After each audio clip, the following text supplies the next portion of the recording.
Hello everyone, তোমরা সবাই কেমন আছো? আশা করছি সবাই খুব ভালো আছো আর আমিও খুব ভালো আছি। একটা নতুন ব্লগে তোমাদের সকলকে অনেক স্বাগত। সকাল সকাল ঘুম থেকে উঠেই দরজা খুলতেই দেখি আজকে ওয়েদারের এইরকম অবস্থা।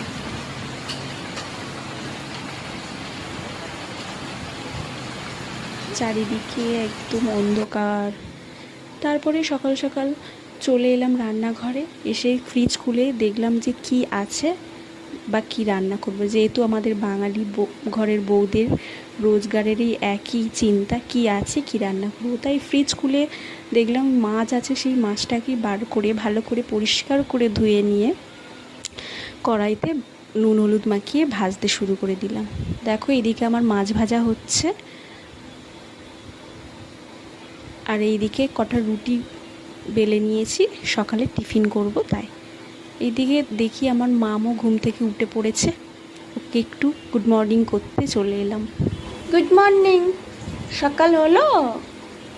আমার মামের সকাল হলো? Good morning.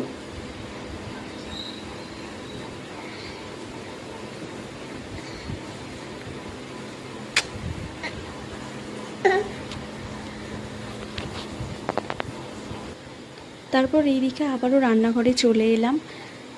রান্নাঘরে এসে তরকারিটা বসিয়ে দিলাম। সতনার ডাঁটা আলু দিয়ে মাছের ঝোল করব। এদিকে দেখো তরকারিও আমার হয়ে এসছে। কে কেমনভাবে বাড়িতে সতনা আলু মাছের ঝোল করো আমাকে অবশ্যই কমেন্ট করো।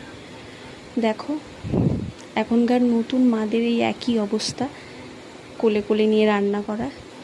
যাদের সাথে হচ্ছে সেটা তারা নিশ্চয়ই বুঝতে পারবে। তারপর এইদিকে মামকে স্নান করিয়ে সাজুগুজু করিয়ে দিলাম, আর এদিকে আমারও সব কাজ শেষ, আমিও স্নান সেরে আসি। এদিকে স্নান সেরে আমিও চলে এলাম। স্নান সেরে পুজো করে আমার নিজের স্কিন কেয়ার, একটা ছোট্ট স্কিন কেয়ার আমি করলাম। দেখবি স্নান করার পরে একটা ছোট্ট স্কিন কেয়ার করলে নিজেকে সারাদিন ভীষণ রিফ্রেশ লাগে, আর কিছু করারই দরকার লাগে না।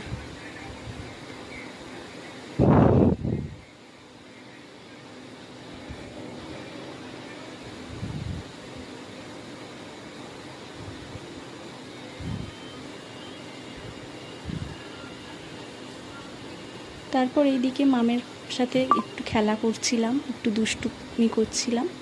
দেখো যদি আমাদের মামের ভিডিওটা তোমাদের ভালো লেগে থাকে অবশ্যই লাইক কমেন্ট আর শেয়ার করো। টাটা।